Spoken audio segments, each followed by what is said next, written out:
그 놀라운 거 하나님의 사랑의 임재를 한 번만 맛보면, 하나님 그 한 번 경험하면 그의 사랑 때문에 우리가 살게 되는 것 아닙니까? 여러분, 예수 그리스도의 사랑을 얼마나 알고 계십니까? 여러분, 하나님의 그 말도 되지 않는 사랑을 여러분 얼마나 느끼고 계십니다. 내가 그들의 죄를 다시는 그들에게 묻지 않고 그들의 죄를 내가 담당하리라. 내가 나를 향해 쏘리라. 바로 그것이 무지개였던 것입니다. 하나님은 예배를 받으시고 그냥 입 싹 닫으시는 법이 절대로 없어요. 하나님의 마음에 합한 예배를 드리면 하나님이 기뻐하시고 흠양하시고 반드시 그에 대한 반응으로 우리에게 말씀하여 주시는 하나님이심을 기억하시기를 원해요.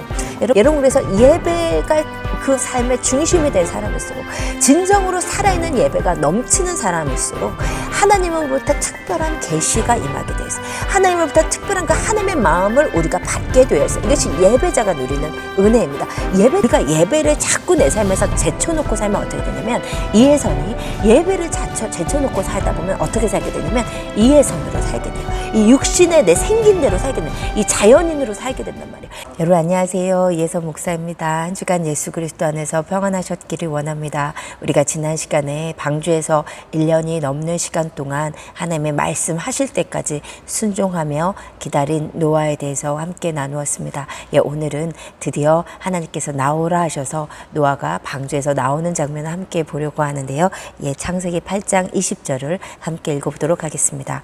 노아가 여호와께 제단을 쌓고 모든 정결한 짐승과 모든 정결한 새 중에서 제물을 취하여 번제로 제단에 드렸더니 아멘. 저는 이 구절을 읽는데 정말 큰 은혜가 임했습니다. 방주에서 나온 노아가 방주에서 나오자마자 한 첫 번째 행위가 예배였다는 것입니다. 여러분, 이 방주에서 나오자마자 예배를 드린 노아의 이 예배가 너무나 귀한 이유는 이렇게 생각해 보면 이해하기가 쉬울 것 같습니다. 여러분, 만약에 우리가 1년 넘게 그 감옥에 수감된 그 수감자라고 생각을 해보십시다. 드디어 이제 징역을 다 채우고 이제 깜방 생활을 벗을 때가 되면 우리가 뭐를 하게 되실 것 같으세요? 드디어 이 감옥에서 나오면 내가 뭐를 할까? 아마 막 리스트를 적을 거예요. 1번 뭐 빵집에서 곰보빵 사 먹기, 2번 뭐 찜질방 가서 몸 지지기 막 이러면서 너무 하고 싶은 것들이 많을 거예요. 우리 보통 고3 수험생들도 그러잖아요. 이제 수능이 끝나면 내가 뭘 제일 먼저 할까 막 리스트 쓰고 1번 미팅하기 막 이렇게 쓰면서요. 어떻게 보면 노아의 상황이 이것과 굉장히 비슷한 상황입니다. 노아가 감옥에 갇혀 있었던 것은 아니지만 그와 거의 비슷하게 행동의 자유가 없이 1년이 넘는 시간 동안 그 똥냄새 나는 그 동물들과 같이 있었어야 됐어요. 그러니 이 노아의 가족들이 방주에서 나오고 나서 하고 싶은 일이 너무 많았을 거예요. 정말 얼마나 많았을 거예요. 아마 제일 먼저 나 이 들판을 막 이렇게 공기 맡으면서 막 들판을 뛰어다니고 싶었고 뭐 하고 싶은 일이 아무튼 너무 많았을 거예요. 그런데 또 노아의 상황은 하고 싶은 일이 많았을 뿐만 아니라 해야 할 일도 굉장히 많은 상황, 마음이 굉장히 분주한 상황이에요. 어떻게 보면 방주 안에서의 상황은 어떤 다른 초이스가 없고 이미 어디서 뭔가 다른 일을 할 수가 없는 상황이잖아요. 그러니까 하나님께서 나가라고 하시는 그 시간 동안 근데 방주 안에서는 버텨야 돼요. 어떻게 보면 생활이 굉장히 심플할 수 있는 상황이죠. 그런데 이제 방주에서 드디어 나온 상황은 어떻게 보면 심적으로 굉장히 분주한 상황이에요. 왜냐하면 이제 아무것도 없어요. 당장 나와서 저녁거리 생각을 해야 되고 이제 우리가 어느 집에서 어떻게 집을 짓고 살아야 될지 어디서 살아야 될지도 결정해야 되는 상황이고 어떤 비즈니스를 해서 먹고 살아야 될지 농사를 짓는다면 뭐부터 시작해야 될지 굉장히 이제 마음이 분주한 상황입니다. 우리가 뭐 자유가 없을 때 모든 것이 다 셋업된 상황에서는 마음이 어떻게 보면 굉장히 단순해져요. 그렇죠? 그런데 이렇게 해야 될 일들이 많은 상황에서 이제 마음이 분주해질 수밖에 없는데 지금 노아의 상황은 딱 그렇다는 것입니다. 너무 하고 싶은 일도 많지만 플러스 너무 해야 할 일도 많은 이 분주한 상황에서 노아가 가장 먼저 하기로 결정한 일은 예배였다는 것입니다. 여러분, 이것이 주는 시사점이 너무 큰 이유는 노아는 지금까지도 하나님이 나의 주인이셨지만 그러나 이제 방주 밖으로 나가는 이 상황에서도 우리 가족의 삶의 주인은 하나님이심을 인정하고 있는 모습이기 때문입니다. 여러분, 그 이유가 무엇일까요? 여러분, 그것은 예배의 의미가 무엇인지를 알게 되면 이 노아의 행위가 얼마나 하나님의 주권을 인정한 행위임을 알 수 있습니다. 여러분 성경에 예배와 관련해서 굉장히 중요한 장들이 몇 가지 있는데 그 중에서도 예배가 무엇인지를 정말 중요하게 보여주는 어떻게 보면 예배와 관련해서 보석과도 같은 장이라고 부를 수 있는 장이 바로 요한계시록 4장입니다. 그 이유는 뭐냐면 요한계시록 4장은 하나님께서 원래 디자인하신 하나님께서 창세전부터 영원토록 받고 계셨던 천상의 예배가 등장하기 때문입니다. 그 예배 장면을 잠깐 읽어보겠습니다.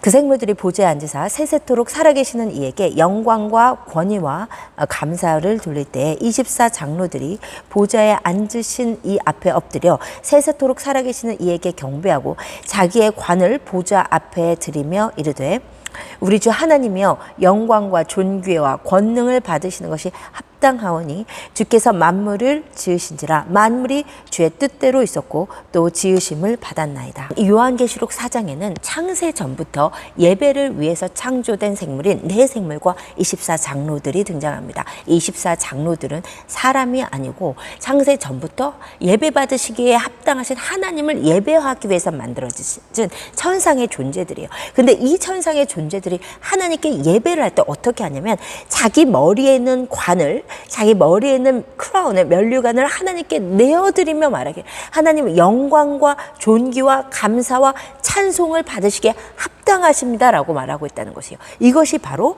천상의 예배라는 것입니다. 그렇다면 24장로들이 관을 하나님께 내어드리는 것이 무슨 의미일까요? 여러분 이 관이라고 하는 것은 권세를 상징합니다.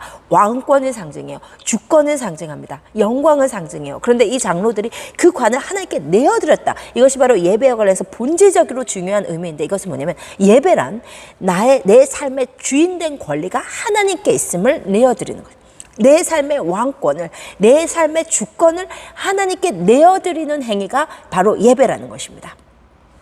그렇기 때문에 노아가 방주에서 나오자마자 하나님께 예배했다는 것은 무엇이냐면 지금까지 우리 가족의 생명을 살려주신 분도 하나님이시지만 이 방주 밖에서의 이 삶을 주관하실 분도 이제 내가 나서서 내가 내 삶의 주인인 것처럼 바쁘게 움직일 것이 아니라 하나님이 주인이시기 때문에 내 삶의 앞으로의 모든 삶의 주권이 하나님께 있음을 인정합니다라는 고백입니다.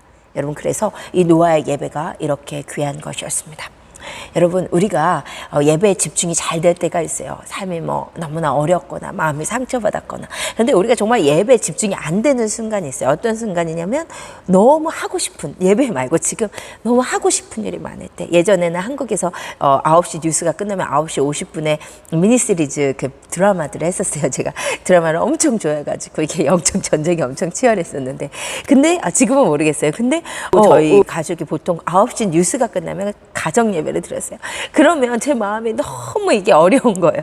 하나님께 집중이 안 되는 거예요. 제가 또 이렇게 그 멜로 드라마 너무 로맨스 드라마 이런 거 막 제 마음 제가 막 여주인공이고 남자 주인공이 막 저한테 지금 막 말하는 것 같고 막 이렇게 감정이 입에서 드라마를 보는데 드라마 놓치면 안 되는데 예배 드리니까 막 마음이 너무 어렵고 집중이 안 돼. 그러니까 우리가 너무 하고 싶은 게 있으면 예배 집중이 또 안 돼요. 또 언제 예배에 집중이 안 되냐면 너무 분주할 때 너무 지금 막 바빠 지금 이거 해야 될 일이 너무 많은데 예배 드린 것도 참 어려워. 그때 하나님께 진정으로 예배하는 것이 어려워요. 그런데 우리가 아무리 바쁜들 지금 이 노아만큼 바빴겠습니까? 우리가 아무리 하고 싶은 일이 많은들 1년이 넘게 방주했다가 바로 나온 노아보다 하고 싶은 일이 많았겠습니까? 이런 의미에서 노아의 예배는 자기 자신을 굴복하는 자기 자신을 처복종시키고 하나님이 왕이심을 인정하는 예배였습니다. 여러분 그리고 그 예배 가운데 하나님이 임하셔서 복 주시고 기뻐하십니다. 왜냐하면 하나님이 어떤 상황에서 드리는 예배인지 알기 때문에 너무나 하고 싶은 일이 많고 너무나 해야 할 일이 많은 이 상황에서 그럼에도 불구하고 하나님께 예배하는 이 순간을 하나님께서 너무나 기뻐하시는 것입니다. 여러분 얼마 전에 지난주였었는데요. 제가 요즘 사실은 굉장히 바쁜 상황 가운데 있었어요. 왜냐하면 이제 책이 6월 20일 날 한국에서 이제 발매가 되는데 한국에서 발매가 되면 이제 한국 성도님들은 사보시기가 쉬운 상황이실 것 같아요. 이렇게 온라인 서점도 있고 서점들도 있고 근데 이제 미국의 성도님들은 이제 받아보시기가 조금 어렵고 여러 가지 상황적으로 그럴 것 같아서 아마존으로 이제 책을 발매하는 것을 좀 준비를 하고 있었어요. 준비하다 보니까 너무 행정적으로도 할 일이 많고 너무 바쁘고 분주해가지고 며칠 밤을 잠을 거의 지금 제대로 못 자면서 그것을 준비를 했는데 지난 금요일이었어요. 저는 이제 뭐 저희 딸들 3명이 어린 딸들이 늘 같이 있기 때문에 엄마로서 너무나 바쁘다 보니까 이렇게 그런 일들을 하면 이렇게 너무 이제 시간이 별로 없거든요. 아 정말 너무 이렇게 행정적으로 막 준비해야 될 서류도 많고 너무 복잡하고 그래서 아 정말 시간 좀 있었으면 좋겠다 막 이러고 있는 차에 아이들이 저희 오빠네 교회 여름 성경학교를 가게 된 거예요. 제가 아이들을 보내놓고 얼마나 이 한 6시간 되는 이 시간이 저한테 정말 황금 시간인 거예요. 왜냐면 이 시간 동안 너무 하고 싶은 일이 너무 지금 해야 될 일들이 너무 많은 거예요. 그러니까 보통 이제 엄마들이 아이들 여름성학교 보내놓으면 뭐 집 청소도 하고 좀 이렇게 좀 쉬고 그럴 것 같은데 저는 막 혼자서 바빠가지고 막 정말 뛰어다녀요. 이 6시간을 막 너무 가치 있게 써야 되니까. 그러니까 막 정말 밥을 혼자서 막 5분 만에 먹고 막 너무 하고 싶고 지금 처리해야 될 일이 너무 많은데 제 마음에 제가 오늘 아침에 하나님께 혼자서 콰이트하면 못 가진 거예요. 하나님께 기도 시간을 못 가진 거예요. 기도하고 말씀 묵상하는 시간을 못 가진 거예요. 제가 이 황금 같은 시간을 그렇게 쓰자니 지금 아이들 오기 전에 이거를 딱 끝내놓으면 너무나 좋겠는데 근데 제 마음에 하나님께 기도하기를 원하고 그래서 갈등을 하다가 막 혼자 바쁘게 뛰어다니다 말고 정말 딱 그 거실의 소파에 제가 기도하는데 딱 앉았어요. 어떻게 보면 저한테 아주 작은 것이긴 하지만 정말 내가 지금 너무 하고 싶고 해야 될 일이 많은 상황에서 그것을 멈추고 지금 하나님이 내 삶의 주님을 인정하면서 이제 앉아서 예배를 시작한 거거든요. 근데 정말 놀라운 일이 제가 정말 카우치에 앉자마자 소파에 앉자마자 정말 하나님께서 성령께서 제 마음을 너무 생각하지도 않게 막 움직이시는 거예요. 너무 깊이 만져주시는 거예요. 제가 기도를 하려고 했던 거는 다른 거였는데 하나님께서 내가 알지 못했던 내 마음에 막 아픔을 뒤추시면서 너무 막 성령께서 막 제가 알지 못하는 기가 막힌 기도를 막 하나님께 올리게 하시고 그리고 또 성령께서 너무 또 말씀해 주시고 그래서 한 1시간 반의 시간 동안 얼마나 정말 천상의 예배를 드렸는지 모르겠어요. 그리고 또 하나님께서 그렇게 기도하게 하시고 그 다음에 기도한 대로 문제를 막 처리해 주시고 상황을 막 반전시켜 주시고 그날 그 기도 안 했으면 큰일 날 뻔했어요. 그러니까 그날 기도하면서 느낀 게 뭐냐면 나는 하나님께 지금 적은 거 드렸을 뿐이지만 하나님께서 내가 어떤 상황에서 오늘 예배를 하기를 택했는지 주님께서 아시는 거구나. 내가 어떤 상황에서 주님께 이 시간을 드리려고 앉았는지 하나님 내 마음을 아시는구나. 하나님은 우리가 어떤 상황에서 주님 앞에 드리는지 그 마음을 너무나 아시는 하나님께서 너무나 큰 은혜를 부어주셨어요. 그래서 아마도 선교지에서 핍박을 무릅쓰고 드리는 그 예배 가운데 성령께서 더 깊이 임재하시는 이유는 바로 그것 때문인 것 같아요. 오늘 이 노아의 예배도 바로 그런 예배였던 것입니다. 노아가 정말 지금 너무 바쁘고 분주하고 또 여러 가지 만감이 교차하는 그 상황에서 노아는 그날 그곳에서 예배하기로 결단하였다는 것입니다. 여러분, 여러분의 삶에 많은 일들이 일어나고 있고 많은 상황이 일어나고 있을 텐데 여러분께 도전드리고 싶은 것은 여러분 그 분주한 상황 가운데 그 복잡한 상황 가운데 여러분 그 모든 분주함을 멈추어 서서 하나님을 예배하시기로 결단하시기를 축복합니다. 여러분 하나님을 예배하시기로 결단하실 때 하나님께서 여러분이 어떠한 마음으로 예배하는 줄 알기 때문에 그 예배에 축복하시고 말씀하여 주시는 것입니다.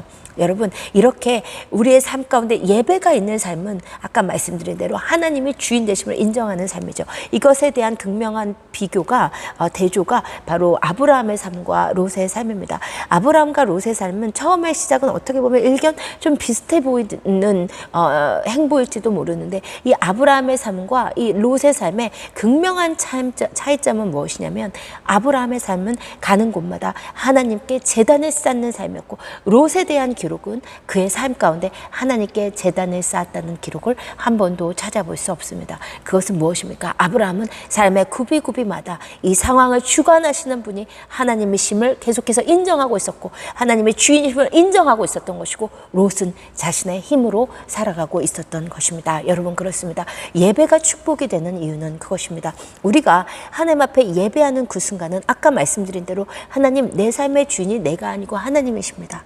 내 삶의 왕권이 나에게 있지 않고 하나님께 있습니다 라고 하나님을 높여드리는 것이거든요. 그런데 그 장면은 바로 무엇이냐면 하나님을 하나님의 자리에 놓는 행위고 나는 조물주의 자리로 내려오는 행위예요. 그러니까 어떻게 보면 하나님의 이름에 가장 합당한 영광을 올려드리는 것이고 조물주인 내가 가장 합당하게 조물주의 자리로 내려오는 것입니다. 그렇게 하나님이 하나님의 자리에 맞게 하나님을 올려드리고 내가 피조물의 위치로 내려올 때 어떤 일이 일어나냐면 창세기 1장 2장을 할 때 제가 말씀드린 바라크의 축복이 임해요.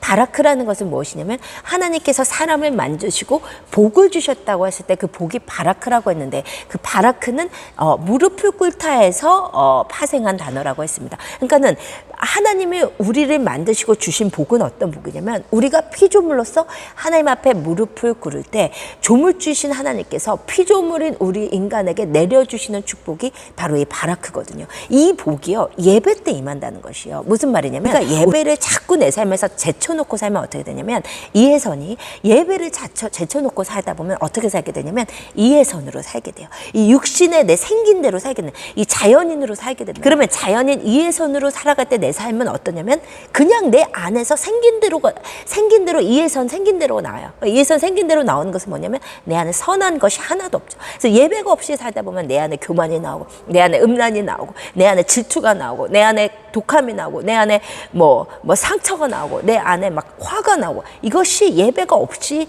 내 생긴 대로 살 때 우리의 모습입니다. 그런데요 그렇게 살다가 그 삶을 멈추고 내 인생의 주인이 하나님을 인정하는 예배 자리로 갈 때 어떻게 되냐면 우리가 다시 주님 앞에 무릎을 꿇게 되는 거예요.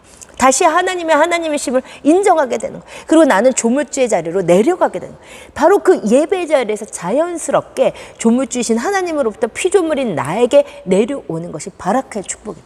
하나님이 하나님 되심이 나 안에 흘러들어오게 돼요. 그러면 나라는 그 인간은 죽기 시작하고 하나님의 사람으로 하나님의 것으로 하나님의 계시로 영적인 것으로 살아가게 되는 것이에요. 그래서 내가 점점 나의 육신이 죽고 하나님의 사람으로 살게 하는 힘은 바로 예배할 때 임하는 것입니다.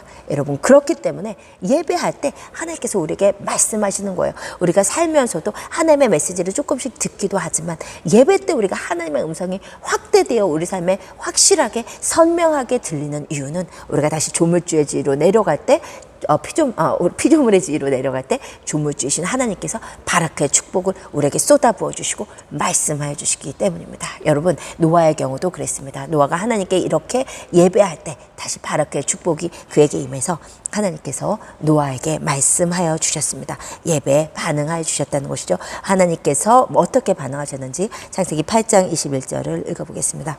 여호와께서 향기를 받으시고 그 중심에 이르시되 아멘.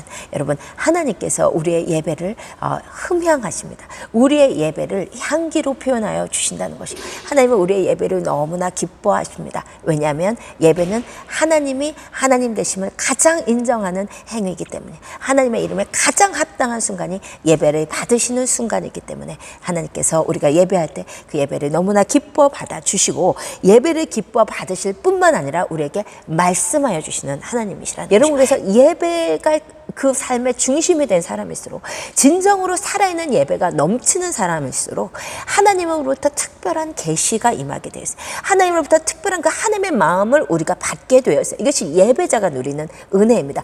예배는 은혜는 뭐냐면 하나님의 마음과 내 마음이 연결되고 우리가 진정으로 하나님 앞에 정말 피조물로서 종교적인 예배가 아니라 하나님의 마음을 움직이는 하나님께 향기로운 예배를 드려드린 사람은 하나님을 절대 가만히 있으시지 않거든요. 하나님의 분명히 반응하시거든요. 하나님 분명히 말씀하시거든요. 바르게 축복으로 역사하시면서 우리에게 말씀하시기 때문에 우리 안에 영감이 넘치게 돼요. 우리 안에 계시가 넘치게 돼요. 우리 안에 하나님을 보는 눈이 열리게 되어 있어요. 우리가 우리의 마음의 눈이 밝혀지는 역사가 있어서 우리가 우리의 지식으로 알 수 없는 하나님의 것을 깨닫게 되는 놀라운 은혜를 누리게 되는 것입니다. 그 대표적인 인물이 누구였냐면 다윗이요. 여러분 다윗처럼 예배를 좋아하는 사람이 없을 거예요. 여러분 왕이 되자마자 어떻게 보면 이 다윗의 예배랑 노아의 예배가 좀 비슷한데 다윗이 왕이 되자마자 해야 될 일이 너무나 많았을 거 아니에요? 여러분 다윗 그 전에 왕이 다윗과 비슷한 그 정치적 색깔을 가진 왕이 아니었고 다윗의 적인 사울이 왕이었어요. 그런데 이제 다윗이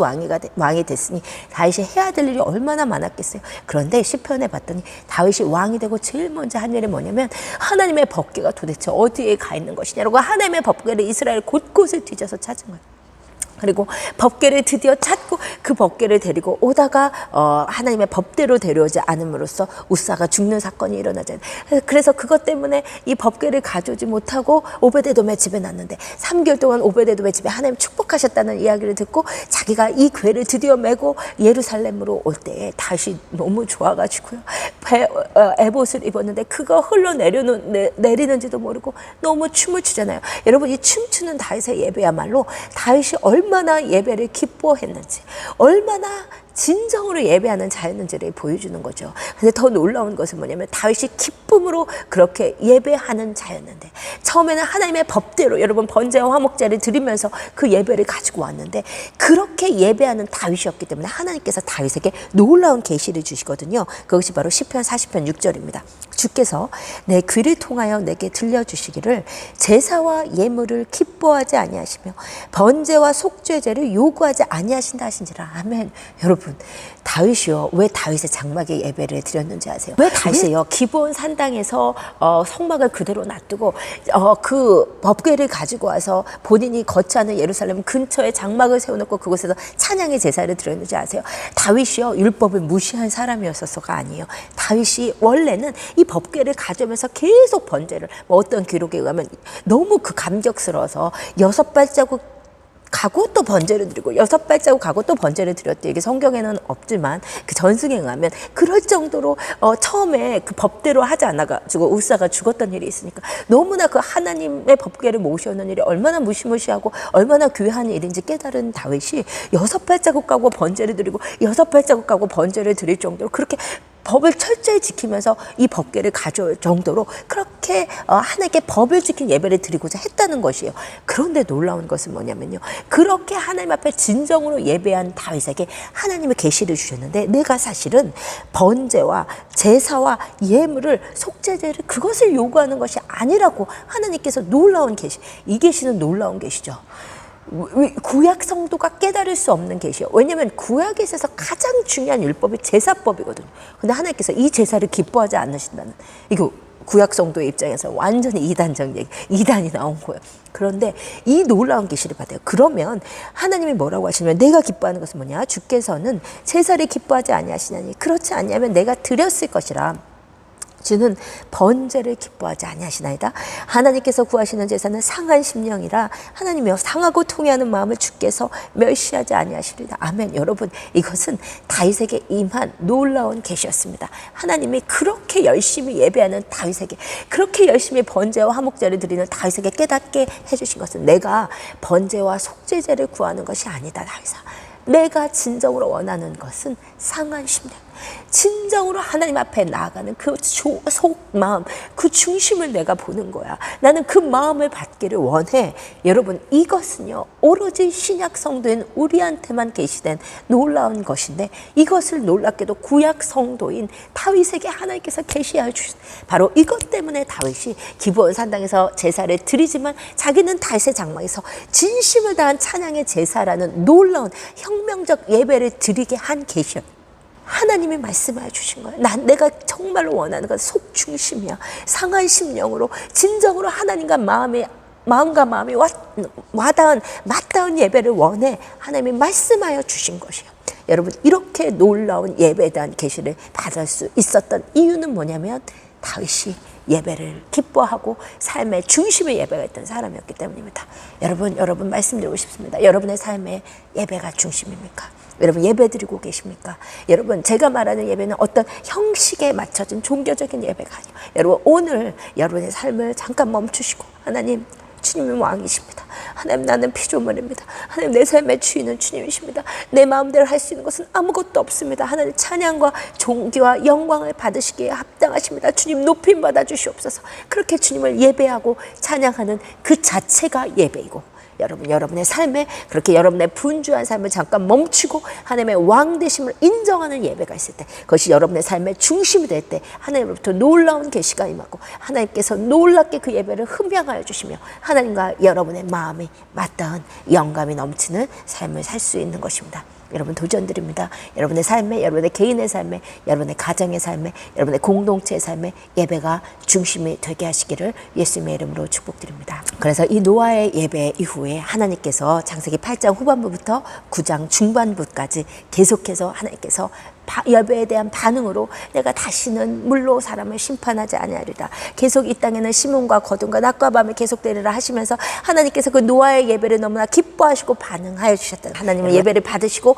그냥 입 싹 닫으시는 법이 절대로 없어요. 하나님의 마음에 합한 예배를 드리면 하나님을 기뻐하시고 흠양하시고 반드시 그에 대한 반응으로 우리에게 말씀하여 주시는 하나님심을 기억하시기를 원해요. 그런데 오늘 하나님의 이 반응해 주신 말씀 가운데 놀라운 은혜의 언약 하나가 있는데요. 그 부분을 함께 나누려고 합니다. 창세기 9장 13절부터 15절입니다. 내가 내 무지개를 구름 속에 두었나니 이것이 나와 세상 사이의 언약의 증거니라. 내가 구름으로 땅을 덮을 때 무지개가 구름 속에 나타나면 내가 나와 너희와 및 육체를 가진 모든 생물 사이에 내 언약을 기억하리니 다시는 물이 모든 육체를 멸하는 홍수가 되지 아니할지라. 무지개가 구름 사이에 있으리니 내가 보고 나 하나님과 모든 육체를 가진 땅의 모든 생물 사이에 영원한 언약을 기억하리라. 아멘. 여러분, 이 무지개 언약은 여러분 이 말씀을 반복해서 읽어보면 정말 놀라운 은혜가 임합니다. 하나님께서 하나님의 마음을 그렇게 아프게 한 이 세상이었기 때문에 쓸어버릴 수밖에 없었지만 그러나 하나님께서 내가 다시는 물로 너희를 심판하지 아니하리라 라고 너희에게 무지개를 줄 것이고 내가 이 무지개를 볼 때마다 하나님 그러셨죠. 내가 이 무지개를 보고 나와 모든 육체 가진 땅의 모든 생물 사이에 이 언약을 기억하리라. 여러분, 그래서 여러분 우리 지금도 그렇잖아요. 비가 많이 오고 나서 햇빛이 비칠 때 하늘에 무지개가 생기잖아요. 그 무지개를 볼 때마다 여러분 기억하세요. 이 창세기 9장 16절을 기억하세요. 하나님 말씀하시기를 내가 이것을 나도 보고 언약을 기억하리라. 그러니까 여러분이 무지개를 보고 계시면 여러분 이 말씀을 기억하시면서 하나님도 이 무지개를 지금 똑같이 보고 계시구나. 그리고 이 무지개를 보시면서 하나님께서 하나님의 약속을 기억하시는구나. 내가 다시는 너희를 물로 심판하지 아니하리라 라고 하신 그 하나님의 언약을 하나님께서 기억하시는 거예요. 어떻게 보면 이게 너무나 아름다운 상징인데요. 우리 무지개가 언제 생겨요? 비가 내리고 그 다음에 햇빛이 비칠 때 그 빛과 그 수분이 합쳐지면 무지개가 생기잖아요. 이게 심판 이후에 하나님의 은혜, 그러니까 하나님의 은혜의 언약이 오는 거죠. 심판하셨지만 하나님의 은혜의 언약으로서 내가 너희를 다시는 물로 심판하지 아니하리라 그 말씀하시고 하나님께서 그 무지개를 비가 오고 나서 햇빛이 비칠 때마다 보여주시면서 하나님도 보시면서 하나님께서 이 언약을 기억하신다는 것이에요. 여러분 그래서 무지개 하늘을 뜨면 무지개 쌍무지개야 막 사진 찍고 막 SNS 올리고 막 그런 것만 하지 마시고 이 창세기 9장 16절을 기억하세요. 하나님도 보고 계시겠구나. 이 언약을 기억하시구나. 우리의 지금 이 세상에 이 많은 죄악 가운데서도 하나님의 언약을 기억하고 계시구나.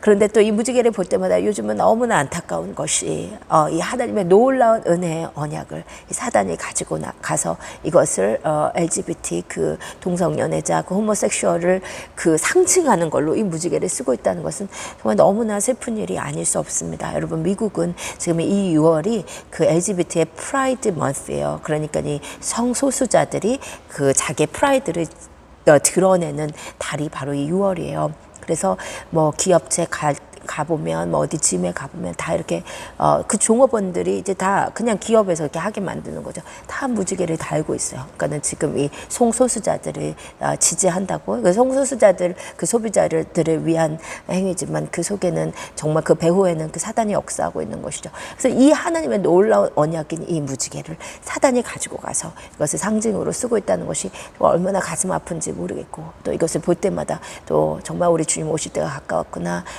라고 생각하게 되는 이 창세기 6장의 그 하나님의 아들들과 사람의 딸들이 결합하는 이 정말 그 하나님께서 원래 창조 질서 가운데 계획하지 않으신 그 변종이 일어나는 그 이 세태를 보면서 너무나 가슴 아프고 또 너무나 우리가 깨어나지 않을 수 없는 것입니다. 오늘의 이 무지개 언약에 대해서 조금 더 구체적으로 생각해 보려고 하는데요. 여러분이 원문을 보시면 내가 이 구름 사이에 무지개를 두리라고 하는 이 무지개가 우리가 이제 이 무지개를 무지개라고 번역을 했을 뿐이지 원문에는 무지개라고 되어 있지 않고 내가 구름 사이에 캐시트를 주겠다라고 되어 있어요. 무지개 레인보우를 주겠다고 하지 않았고 캐시트를 주시겠다고 했어요. 캐시트는 뭐냐면 보호란 뜻이에요. 활이란 뜻이에요. 혹은 화살이란 뜻이에요. 그러니까 하나님께서 내가 너와 나 사이에 이 구름 사이에 이 레인보우를 두겠다고 하지 않고 보호를 두겠다. 활을 주겠다, 화살을 두겠다고 말씀하셨다는 거예요. 그런데 이제 그게 이제 우리가 봤을 때 무지개니까 이제 무지개라고 번역을 한 거죠. 그런데 사실 이것은 정말 원문으로 봐야 되는 것이죠. 하나님께서 뭐라고 하시냐면 내가 구름 사이에 활을 두겠다고 하신 거예요. 그러면 활을 두겠다고 생각하고 다시 한번 무지개를 생각해 봅시다. 무지개가 이렇게 아치형으로 돼 있죠. 근데 이 아치형으로 돼 있죠. 근데 이 아치가 하늘을 향하고 있어요. 하나님께서 분명히 뭐라고 하시냐면 내가 활을 줄 거야. 내가 이 화살을 줄 거야 라고 하셨다는 거예요. 그렇다면 이 무지개를 화살이라고 생각을 해보면 이 활이 지금 누구를 향하고 있는 거냐면 하늘을 향하고 있는 것이죠. 여러분, 그래서 이것은 다른 말로 하면 무슨 말이냐면 하나님께서 내가 너와 내 사이에 이 구름 사이에 화살을 줄 거야. 그러면 이 활은 누구를 향하고 있는 것이냐면 하나님을 향하고 있는 것이에요. 그러면 이것을 다른 말로 하면 무슨 말이냐면 너희에게 하나님께서 이 홍수를 통해서 온 세상을 쓸어버리시고 하나님께서 마음에 너무나 아프셨던 것이에요. 그러면서 하나님께서 결심하신 것이에요. 앞으로도 방주 밖에 나온 이 사람들을 통해서라도 다시 이 땅의 죄악이 계속될지 알지만 내가 그들의 죄를 다시는 그들에게 묻지 않겠다는 것이에요. 내가 그들의 죄를 그들에게 묻지 않고 화살이 하나님을 향하고 있는 거예요. 다른 말로 하면 하나님께서 그 죄를 나에게 묻겠다는 거예요. 내가 차라리 그들의 죄를 담당하겠다는 것이요. 여러분, 그렇다면 이 무지개는 활은 무엇을 말씀하고 계신 것입니까? 네, 그렇습니다. 예수 그리스도의 십자가를 말씀하고 계신 거예요. 하나님께서 온 세상을 물로 심판하시면서 마음에 너무 아프셨어요. 그러면서 결심하신 거예요. 내가 그들의 죄를 다시는 그들에게 묻지 않고 그들의 죄를 내가 담당하리라. 내가 나를 향해 쏘리라. 바로 그것이 무지개였던 것입니다. 바로 그것이 활이었던 것입니다. 그것이 바로 하늘을 향해 쏘고 있는 활이에요. 여러분, 이것이 무지개의 진정한 의미입니다. 여러분, 그래서 비가 오고 나서 햇빛이 비칠 때 무지개를 보면서 와, 예쁘다, 빛깔 좀 세보자, 이런 수준이 아니라 하나님께서 자기 자신을 겨누신 활을 하늘에 두시면서 그 언약을 기억해. 내가 그들은 다시 죄를 지을 테지만 내가 그 죄를 그들에게 묻지 않고 차라리 내가 담당하겠다. 차라리 내가 내 하나밖에 없는 아들을 통해서 그들의 죄를 담당시키겠다는 놀라운 언약인 것입니다. 여러분, 그래서 이것은 창세기 3장에 하나님께서 범죄한 아담과 하와에게 가죽 옷을 지어 입히신 것에 이어서 복음에 대한 두 번째 계시가 되겠어요. 하나님께서는 이미 에덴 동산에서 아담과 하와가 범죄할 때 그들을 용서하시고 그들에게 가죽옷을 지어 입으시면서 누군가 너를 위해서 피를 흘려서 너희들의 죄를 온전히 속해질 거야, 온전히 가려줄 거야 라고 첫 번째로 그 예수 그리스도의 십자가를 계시하셨다면 이번에 이 무지개 언약을 통해서 이 화살을 하나님 자신을 겨냥하여 쏘도록 하시면서 너희는 죄를 질 테지만 내가 그 죄를 담당할 거야. 내가 내 아들을 보내서 그 죄를 담당할 거야. 하나님께서 당신께서 대신 속죄 제물이 되시겠다는 그 약속으로서 이 무지개를 주셨음을 여러분 기억하시기를 바랍니다. 여러분, 바로 이것이 복음입니다. 여러분, 말도 되지 않는 이 은혜가 복음입니다.